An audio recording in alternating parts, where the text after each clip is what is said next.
Багым деп жанын курчуруп, бакытты көздөй талпынып, ата кегелет ар убак, жонуна түйшүк артынып.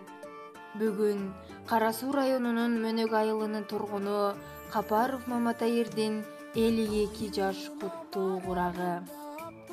Кубатым ай көл адамым, көрбөдүм эч бир жаманын, ченебей көп жаш берсе экен, Кудайдан күндө сураарым.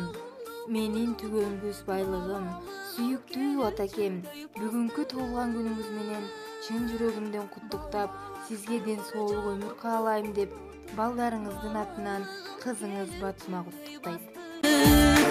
Алыңдайтып алыс жактан жел келет, көптөн берки